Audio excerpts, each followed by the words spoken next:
Student, आज के इस वीडियो में हम नोमेनक्लेचर को स्टार्ट करेंगे। इससे पिछले वीडियो में हमने क्लासिफिकेशन ऑफ ऑर्गेनिक कंपाउंड का जो पार्ट है वो कंप्लीट कर लिया था। उसके बाद होमोलोगस सीरीज हमारी कंप्लीट हो गई थी। तो आज हम नोमेनक्लेचर स्टार्ट करते हैं। तो हम स्टार्ट करेंगे आज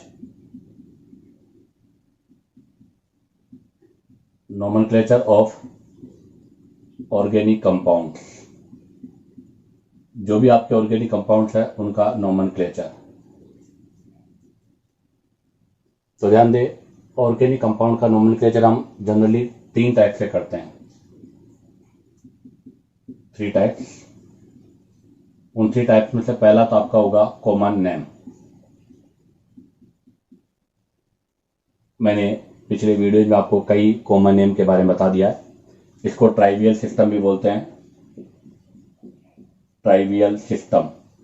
तो ध्यान दें, पहला है कॉमन नेम या ट्राइवियल सिस्टम, दूसरा है आपका ड्राइव्ड सिस्टम, और तीसरा है आपका IUPAC, जिसमें से सबसे इंपॉर्टेंट होता है IUPAC, जहां से सबसे ज्यादा एग्जाम में क्वेश्चन आने के चांस होते हैं। अब हम स्टार्ट करेंगे इसमें सबसे पहला कॉमन नेम या इसको हम बोलेंगे ट्राइवियल सिस्टम। हाँ, ध्यान दे, कॉमन नेम जो है इसको भी हम आगे फर्दर क्लासीफाई करेंगे। तो classification of common name basis of, पहला अकॉर्डिंग टू सोर्स, अर्थात उसे कहां से ऑब्टेन किया है। दूसरा अकॉर्डिंग टू डिस्कवरी, उसे किसने डिस्कवर किया है। तीसरा अकॉर्डिंग टू प्रॉपर्टी, उसकी प्रॉपर्टी क्या है। और फोर्थ है अकॉर्डिंग टू स्ट्रक्चर, उस कंपाउंड की स्ट्रक्चर क्या है। तो ध्यान दे, कॉमन नेम या जो ट्राइवियल सिस्टम है उसको हम आगे जो फर्दर क्लासीफाई करके पढ़ेंगे। तो उसको फर्दर हमने क्लासीफाई किया 4 पार्ट में, सोर्स, डिस्कवरी, प्रॉपर्टी और स्ट्रक्चर। तो हम सबसे पहले बात करेंगे सोर्स। तो बात पॉइंट 1, अकॉर्डिंग टू सोर्स, अर्थात जो भी आपने ऑर्गेनिक कंपाउंड को जिस सोर्स से ऑब्टेन किया है उसके बेस पर उसका नाम डिसाइड किया गया है। तो देखो, सबसे पहला कॉमन एग्जांपल है CH4। इसको वैसे तो आप मीथेन बोलते हो, लेकिन इसका कॉमन नेम होगा मार्स गैस, या इसको फायर डैम्प भी बोलते हैं, क्योंकि ये बर्न हो जाती है तुरंत, इसलिए इसको फायर डैम्प बोलते हैं। और इसको मार्स गैस भी बोलते हैं। मार्स गैस बोलने का रीजन क्या है, क्योंकि इसे सबसे पहले मार्सी पैलेस से ऑब्टेन किया गया था। तो ऑब्टेनेटेड फ्रॉम मार्सी पैलेस, अर्थात इसे मार्सी पैलेस से ऑब्टेन किया गया था। मार्सी पैलेस क्या होते हैं, जहां पर वाटर की क्वांटिटी बहुत कम होती है, उस पार्ट को हम मार्सी पैलेस बोलते हैं। इसमें दूसरा एग्जांपल आपका आता है HCOOH। क्या बोलते हैं इसको, फॉर्मिक एसिड। क्या बोलते हैं इसको, फॉर्मिक एसिड। क्यों बोला इसको फॉर्मिक एसिड, क्योंकि इसे ऑब्टेनिड या प्रोड्यूस फ्रॉम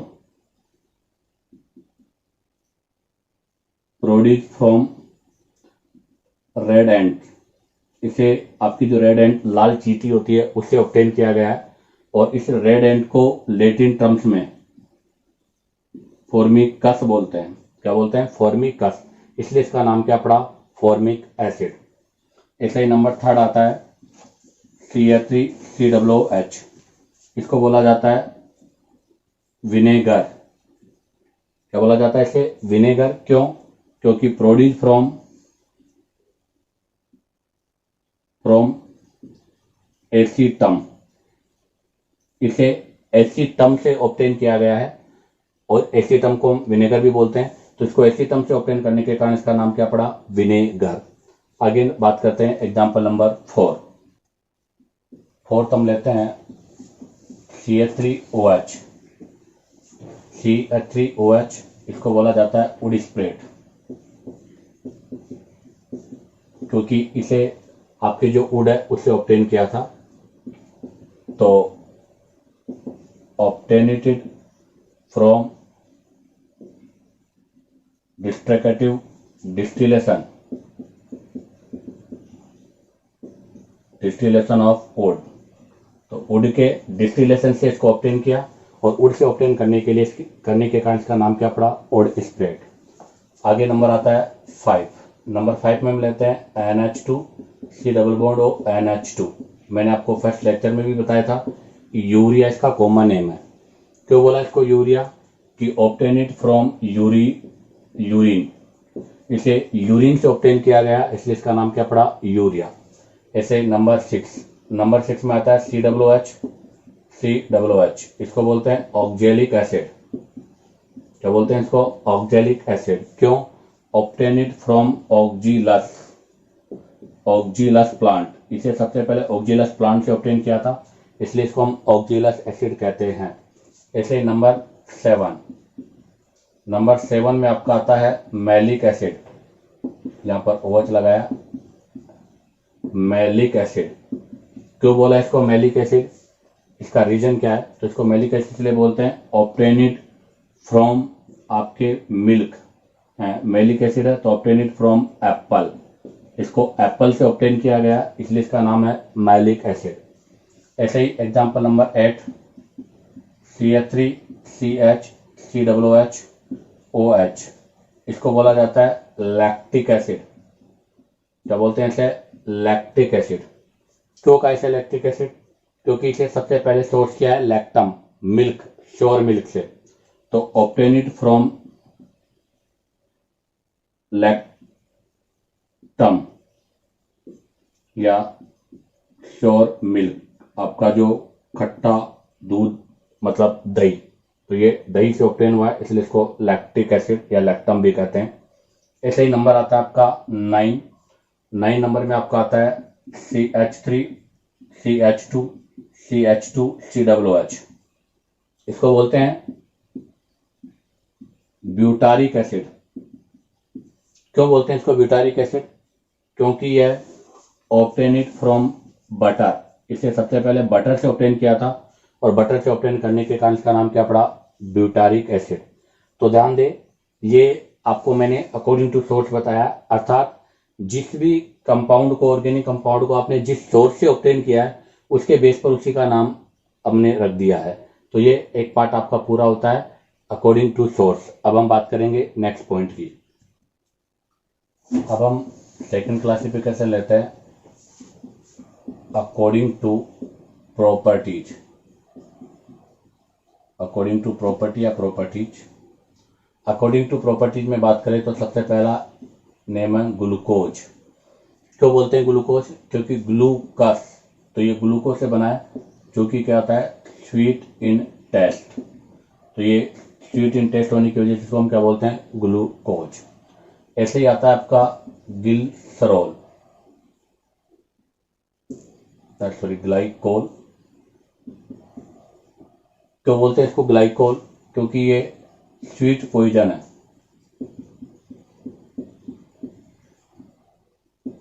ये स्वीट पॉइजन है, और स्वीट पॉइजन होने की वजह से इसको हम क्या बोलते हैं, ग्लाइकोल बोलते हैं। ऐसा ही आता है थर्ड एल्केन्स। एल्केन्स को हम क्या बोलते हैं, पैराफिन्स। ये मैंने आपको पिछले वीडियो में बता दिया था कि एल्केन को हम पैराफिन्स बोलते हैं। ऐसा क्यों, क्योंकि ये क्या होती है, लेस रिएक्टिव होती है, अर्थात इनकी रिएक्टिविटी बहुत कम होती है। ऐसे हमने पढ़ा था एक ओलिफिन्स, एल्किन को ओलिफिन्स बोला जाता है। ऐसा क्यों, क्योंकि react with halogen and form oily liquid. ये हेलोजन के साथ रिएक्शन करके ऑयली लिक्विड का फॉर्मेशन करने के कारण इनको हम क्या बोलते हैं, ओलिफिन्स बोलते हैं। तो ध्यान दे, अकॉर्डिंग टू प्रॉपर्टी, प्रॉपर्टी का मतलब है इनकी क्या विशेषता है, क्या प्रॉपर्टी है, उसके आधार पर ये क्लासिफिकेशन किया है। तो ग्लूकोज स्वीट इन टेस्ट है, ग्लाइकोल स्वीट पॉइजन है, पैराफिन्स एल्केन लेस रिएक्टिव है, ओलिफिन्स एल्किन ये आपकी react with halogen and form oily liquid. आगे आता है further third classification according to discovery, discovery के आधार पर कि आपने जो भी कंपाउंड है उसको किस सोर्स से ऑब्टेन किया है या उसकी डिस्कवरी किसने की है, उसके बेस पर हम कुछ कंपाउंड्स है उनके नेम बताते हैं। तो सबसे पहला आता है RMGX, इसको बोला जाता है ग्रिगनार रिएजेंट। ये बहुत कॉमन एजेंट है जो हम पूरी ऑर्गेनिक केमिस्ट्री को कई जगह यूज करते हैं, ग्रिगनार रिएजेंट। दूसरा आता है इसी में R2ZN, R2ZN इसको बोलते हैं फ्रैंकलैंड रिएजेंट। ये आपका फ्रैंकलैंड रिएजेंट है। इसी के साथ तीसरा आता है R2CuLi, R यहाँ पर अल्काइल ग्रुप को रिप्रेजेंट कर रहा है, ये भी अल्काइल ग्रुप है, ये भी अल्काइल ग्रुप है। R2CuLi इसको बोला जाता है गिलमान्स रिएजेंट, गिलमान रिएजेंट। हाँ, अब आता है इसमें सबसे इंपॉर्टेंट जो कि आईआईटी ने 2 बार क्वेश्चन पूछा है। आईआईटी 2019 में यहां से क्वेश्चन आया था, क्या था, जिगलर नाटा, जिगलर नाटा कैटालिस्ट का फॉर्मूला। इसको जिस साइंटिस्ट ने डिस्कवर किया था उसका नाम जिगलर नाटा था, उस बेस पर इसका नेम पड़ा है। वैसे ग्रिगनार ने डिस्कवर किया था, फ्रैंकलैंड को फ्रैंकलैंड ने और गिलमान को गिलमान ने। तो वैसे ही जिगलर नाटा कैटालिस्ट है, इसको डिस्कवर जिगलर साइंटिस्ट ने किया और इसके फॉर्मूले को, कैटालिस्ट के फॉर्मूला है उसको आईआईटी ने पूछा था, क्या होगा इसका फॉर्मूला। तो सिंपल सा TiCl4 प्लस AlEt, ET का मतलब हो जाएगा C2H5 इथाइल होल ट्वाइस 3। तो जिगलर नाटा कैटालिस्ट इसको बोला जाता है। ये उन्होंने ऑप्शन में दिया था, वो इसका आंसर था। इसका नाम क्या होगा वो सुन ले। 3 है तो 3 के लिए क्या बोलेंगे, ट्राई इथाइल, और Al का मतलब हो गया एल्यूमिनियम, तो try ethyl aluminium and Ti का मतलब हो गया टाइटेनियम, टाइटेनियम, और Cl का मतलब क्या हो गया, टेट्राक्लोराइड। इन दोनों का जो मिक्सर होता है उसे हम क्या कहते हैं, जिगलर नाटा कैटालिस्ट। ध्यान दे, इंपॉर्टेंट है, एग्जाम आईआईटी ने 2 बार इसे पूछ लिया है। अब हम बात करेंगे नेक्स्ट एग्जाम्पल की। फिर तो आता है आपका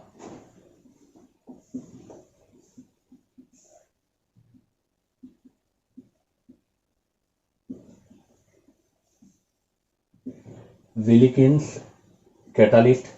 ये भी आईआईटी 2019 में क्वेश्चन आया था कि विलिकिंस कैटालिस्ट का फॉर्मूला क्या होता है। तो विलिकिंस कैटालिस्ट का फॉर्मूला होता है RHCl PH3 होल ट्वाइस 3। तो ये विलिकिंस कैटालिस्ट है जिसका formula RHCl PH3 whole twice 3। अब हम बात करते हैं next classification number 4 according to structure. अब हम बात करते हैं इसका next classification according to structure. According to structure को हम 2 पार्ट्स में डिवाइड करेंगे। एक तो हो जाएगा एसाइक्लिक, एसाइक्लिक हाइड्रोकार्बन, और एक हो जाएगा आपके हाइड्रोकार्बन के डेरिवेटिव्स। तो एक क्लासिफिकेशन तो हो गया एसाइक्लिक हाइड्रोकार्बन और दूसरा क्लासिफिकेशन आपका हो गया हाइड्रोकार्बन डेरिवेटिव्स। अब हम इसमें भी फर्स्ट बात कर रहे हैं पहले एसाइक्लिक हाइड्रोकार्बन की। एसाइक्लिक हाइड्रोकार्बन में आपको पता है फर्स्ट तो कौन सा होगा, सैचुरेटेड, सैचुरेटेड हाइड्रोकार्बन। और सैचुरेटेड हाइड्रोकार्बन का सबसे कॉमन एग्जांपल आपको पता है कौन सा होता है, एल्केन। इसका जनरल फॉर्मूला क्या होता है ये भी आपको पता है, CnH2n+2। तो देखिएगा यहाँ पर कॉमन नेम के लिए मैंने n की वैल्यू 1 पुट कर दी, तो 1 पुट करते क्या हो जाएगा, CH4। एक कार्बन को हम क्या बोलते हैं, मैथ, क्या बोलते हैं कार्बन को, मैथ। और सिंगल बॉन्ड है तो क्या लगेगा, N, तो क्या हो जाएगा, मीथेन। अब देखो N=2, 2 के लिए क्या हो जाएगा, C2H6। बताओ 2 कार्बन है तो 2 कार्बन को अपन क्या बोलेंगे, एथ। सिंगल बॉन्ड है तो क्या लगेगा, N, तो क्या हो जाएगा, इथेन। ऐसे देखो N=3, 3 कार्बन है तो C3H8। बताओ 3 कार्बन को क्या बोलते हैं, प्रोप। प्रोपेन लगेगा तो क्या हो जाएगा, प्रोपेन। हाँ, अब यहां से एक चीज ध्यान रखना आपको, इंपॉर्टेंट बात है कि up to 3 carbon, up to 3 carbon, 3 carbon तक आपके जो सेचुरेटेड हाइड्रोकार्बन होते हैं, सेचुरेटेड हाइड्रोकार्बन जो होते हैं उनका IUPAC and common name same होता है। अर्थात CH4 का IUPAC नेम भी मिथेन ही है और कॉमन नेम भी मिथेन है। इसका IUPAC नेम इथेन और कॉमन नेम भी इथेन, इसका IUPAC नेम प्रोपेन और कॉमन नेम भी क्या है, प्रोपेन है। तो up to 3 carbon saturated hydrocarbon का IUPAC कॉमन नेम सेम होता है, लेकिन 3 कार्बन के बाद ये चेंज हो जाएगा, C4H10। तो अगर इसका मैं IUPAC नेम पूछूं आपसे तो बताओ इसका IUPAC नेम तो क्या हो जाएगा, ब्यूटेन। तो इसका IUPAC नेम तो ब्यूटेन है। क्या है इसका IUPAC नेम, ब्यूटेन। लेकिन इसका जो कॉमन नेम है वो डिफरेंट होगा। कैसे होगा डिफरेंट, वो देखो C4H10 से हम दो तरह से इसे रिप्रेजेंट कर सकते हैं, एक ये और एक रिप्रेजेंटेशन इसका ये है। अब आप देखो, एक रिप्रेजेंटेशन बिल्कुल स्ट्रेट चेन का है। हमने आपको पिछले वीडियोज में कहा था कि अगर एक स्ट्रेट फॉर्म होती है तो उसको क्या बोला जाता है, एन। और कितने कार्बन का है, 4 कार्बन का, तो इसको क्या बोल देंगे, एन ब्यूटेन। ऐसे आप देखो, ये भी 4 कार्बन है, लेकिन ये कौन सी फॉर्म है, आइसो। क्या कहा था मैंने, अगर आपकी जो कार्बन चेन है उसमें सेकंड या सेकंड लास्ट कार्बन पर एक मिथाइल हो तो उसको आइसो फॉर्म बोलते हैं। तो ये कौन सी फॉर्म है, आइसो। 4 कार्बन है तो 4 कार्बन होने की वजह से इसको अपन क्या बोल देंगे, ब्यूटेन। तो इसका कॉमन मतलब कॉमन नेम क्या हो जाएगा, आइसो ब्यूटेन। तो ध्यान दे, C4H10 का IUPAC तो ब्यूटेन है, लेकिन इसके कॉमन नेम एन ब्यूटेन और आइसो ब्यूटेन है। अर्थात 3 कार्बन तक तो IUPAC और कॉमन सेम थे, लेकिन 3 कार्बन के बाद IUPAC और कॉमन नेम डिफरेंट हो जाते हैं। अब हम बात करेंगे नेक्स्ट नंबर n बराबर 5। अब हम n इक्वल टू 5 यूज करते हैं तो C5H12 हो जाएगा। C5H12 को IUPAC तो सिंपल सी बात है, इसका क्या हो जाएगा, पेंटेन। 5 कार्बन इसलिए, तो 5 कार्बन को हम पेंटेन बोलेंगे। लेकिन इसके कॉमन नेम के लिए इसका रिप्रेजेंटेशन, एक रिप्रेजेंटेशन तो इसका ये होगा, एक रिप्रेजेंटेशन इसका ये होगा और एक रिप्रेजेंटेशन इसका ये होगा। ये इसके 3 रिप्रेजेंटेशन है। आप देखो, फर्स्ट रिप्रेजेंटेशन में बिल्कुल स्ट्रेट चेन है, इसलिए इसको क्या बोलेंगे, एन। सेकंड वाले में देखो आप, सेकंड लास्ट या सेकंड कार्बन पे एक मिथाइल है तो इसको क्या बोलेंगे, आइसो। और थर्ड वाले में देखो आप, क्या है, सेकंड कार्बन पे 2 मिथाइल है तो इसको क्या बोलेंगे, नियो। तो ये तो हो जाएगा एन पेंटेन, ये हो जाएगा आइसो पेंटेन और ये हो जाएगा आपका नियो पेंटेन। तो पेंटेन के ये 3 कॉमन नेम है जो आपके सामने मैंने लिखे। तो यहां से आपका सेकंड नोट क्या आता है कि IUPAC एंड कॉमन नेम, आपके जो सेचुरेटेड हाइड्रोकार्बन है उनके IUPAC और कॉमन नेम में डिफरेंस करने के लिए, डिफरेंटेड बाय एन आइसोनियो प्रीफिक्स यूज। तो ध्यान दे, आपके अप टू 3 कार्बन तक तो कॉमन IUPAC नेम सेम थे, उसके बाद में IUPAC और कॉमन नेम में डिफरेंस करने के लिए एन आइसोनियो प्रीफिक्स हम यूज करते हैं।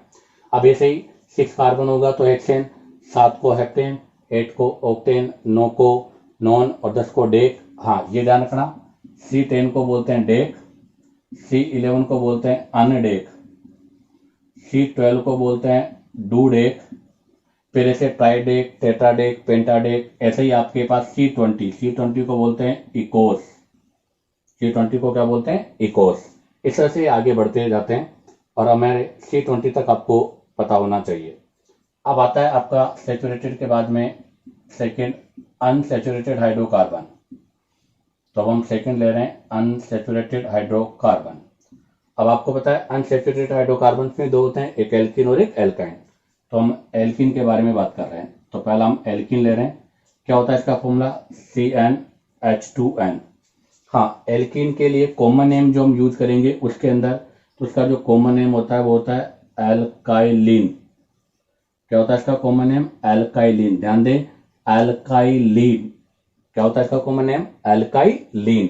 तो यहां पर हम एक सफिक्स वर्ड यूज कर रहे हैं और वो जो सफिक्स वर्ड यूज होता है वो क्या होता है आपका, YLENE। तो जो भी आपका एल्क है, उस एल्क में, एल्क का मतलब क्या होता है, एल्क का मतलब होता है नंबर ऑफ कार्बन। ध्यान दें आप, एल्क का मतलब क्या होता है, नंबर ऑफ कार्बन।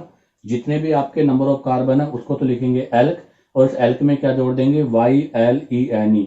इस प्रकार से ये एल्कीन के कॉमन नेम के लिखने का मेथड है। जैसे एग्जांपल हमें पता है N=2, N=2 में क्या होगा, C2H4।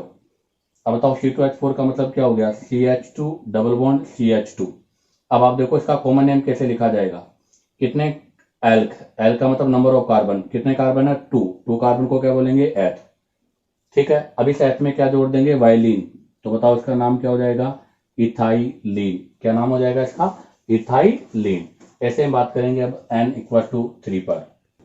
N=3 C3H6, इसको हम लिखेंगे CH3 CH double bond CH2। अब बताओ 3 कार्बन को क्या बोलते हैं, प्रोप। तो ये हो गया प्रोप, और क्या लग जाएगा, YLENE। तो क्या बन जाएगा, प्रोपाइलिन।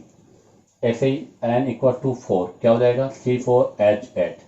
अब हमें पता है कि 4 कार्बन होते ही आपके पास 2 फॉर्म्स ऑब्टेन होगी, एक एन की और एक आइसो की।